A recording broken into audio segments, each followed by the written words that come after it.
sorry, my sister just called. I was filming, not filming my birth story. That's what I just texted my sister. So my mum was here. My mum was starting to get a little nervous. And my mum has a tendency to get nervous in general. And I could see by her face, she was looking at me, and I was like, Mum, it's fine. Like, this is normal. Like, why don't you go up to your room and relax?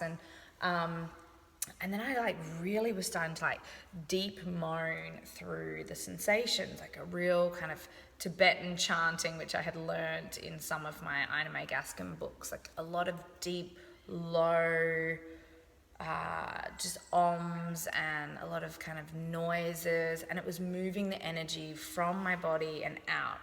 And as you know, I had expected to start to feel the contractions in my back because I had been told that my baby was posterior. Sure enough, turns out my baby must have turned because I was only feeling them down here in my stomach at the front, nothing at the back. So it felt very different from Bodhi's labor. And, it started getting pretty intense. And so I decided that I needed to go in the water. I was like, oh God, I forgot how gnarly these can be at the beginning of labor. And so I was like, I asked my husband to put my birth ball in the shower, turn on the shower, and I was like, can you time the contractions? So he's timing them. I'm in the shower, laboring in the shower, and he leaves for 5 minutes, I think, to put on a show or something for Bodhi. And Bodhi was so sweet, by the way, when we were outside in nature. He was making the noises with me, and he was like, good job, mama, like, you're doing a good job. It was very sweet. And so I'm in the shower, and Mark had left, and I had this very strong contraction that scared me. And it was funny because at this point I'm thinking, I'm only 5 centimeters dilated. These are really strong. And I just previous to getting in the shower, I texted Kat and I was like, man, I forget like how intense these are at the beginning. And so for me, I thought I had like 9 hours left of this. So I'm in the shower and I have this like moment of vulnerability. And that's when I realized like, maybe I'm further along, I'm not sure. So I couldn't get comfortable in the shower, and last time that was heavenly to me. I loved being in the shower, like jumping on the ball, having the hot water running down me. It was just such a comfortable position for me to be in. But this time around, I could not get comfortable. I felt like I was slipping all over the ball. I couldn't feel grounded. So Mark came back in and he was like, hey babe, the app keeps saying to go to the hospital because they were getting more frequent. And I was like, no, I've got hours. I want to labor at home as long as possible. So he was like, okay. Little did I know he was texting Kat saying, get here now. I think she's further along than what she thinks.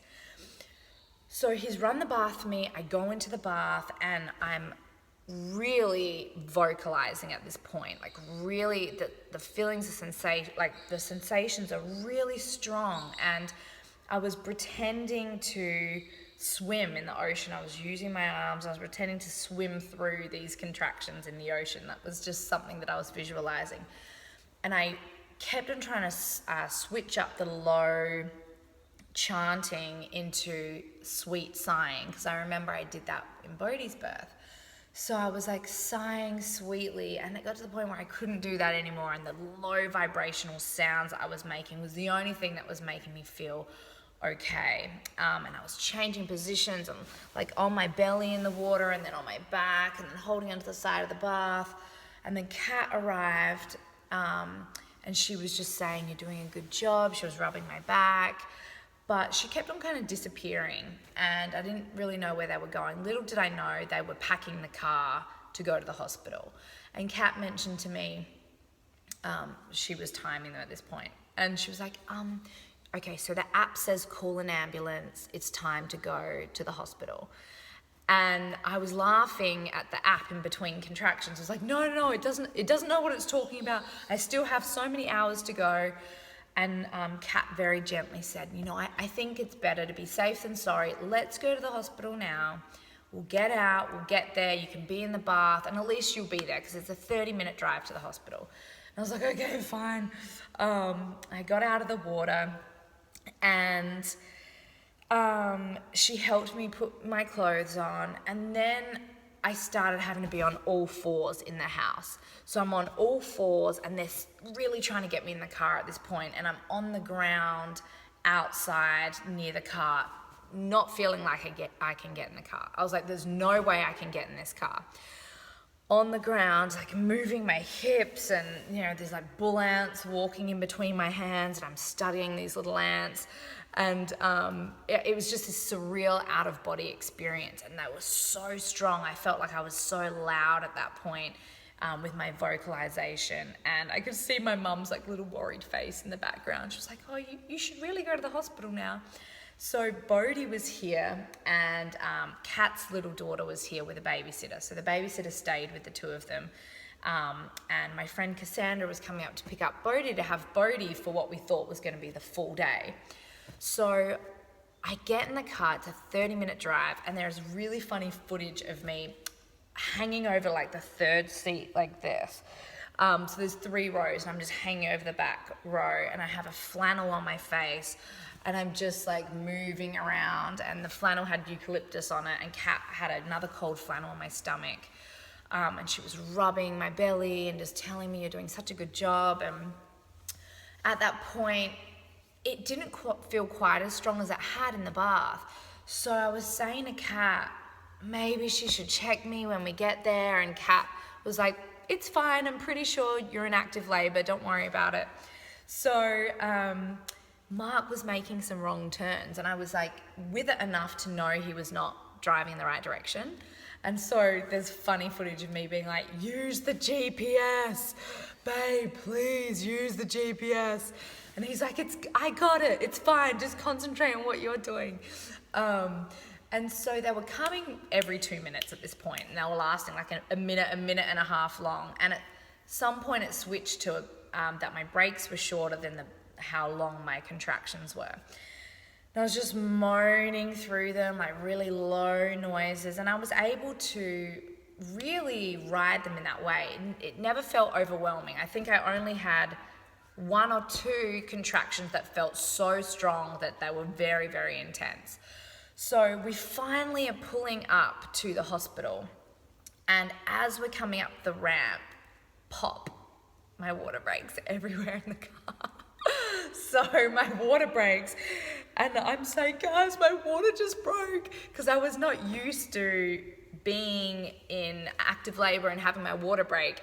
With Bodhi, my water broke first, and then I had to progress into labor. This time around, I'm in the throes of labor, and my water breaks everywhere in the car, which we don't own. And I was like, oh no, the seats. And Kat's like, don't worry about the seats, come on, like, let's get you out of here. And my midwife was waiting, and she didn't have a wheelchair for me, but it was a 5-minute walk to the birth center in the hospital, through the hospital into the birthing area. And that 5 minutes was the craziest 5 minutes, because I was walking so slowly and I was so loud, and at that point the contractions had changed from these patterns of having a contraction and then having a break, and then I get another surge, and then I have a break, and I was having breaks in between, so they felt pretty manageable. But at this point, after my water broke, it felt like it was a constant surge. I was just having constant feelings, and I also felt a lot of pressure, which I had never felt before with Bodhi. So I'm trying to make it, and then my midwife is like, we're so close, just keep going, let's keep walking, let's not stop for the surges. And I was stopping and holding on. I had my arms around Mark and holding on to Mark through the contractions, and I could tell that they were like, we got to get there. So we finally made it into the birth center after taking so long to walk there, because I was stopping and I was so loud. And I remember seeing a little group of grandpa and grandma, and they were like, good luck. And it was really sweet. But I was with it enough to recognize that, there were people looking at me and saying oh, she's having a baby. And I was just, I had water all over me, and I was just I could barely function at that point because I knew something had changed, but I still was in denial that I was that close to meeting my baby, because with Bodhi it took so long. So yeah, it was crazy. I got into the water. We went into the room. She had already set up the room. I got straight into the water. I could see Mark putting his swim gear on. We got into the water, and then all of a sudden I could feel his head right there. And it was literally like this far away. And I was absolutely shocked. I had no idea I was that far along. It had only been 3 hours since my first contraction.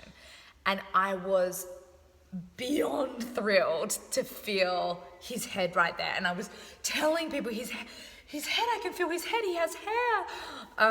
And it was so exciting because I had no idea I could have progressed that quickly in such a small amount of time. And so I'm in the water, and she was like, if you feel like pushing, push. And my body started pushing, and I had never felt that with Bodhi. And I finally felt what so many of you women have described in your birth stories as the urge to push.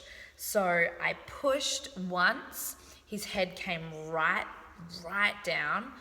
And then 2 days earlier, I had just seen a little video of Ina May Gaskin talking about pushing and how not to tear. And she said that loose lips means a loose bottom.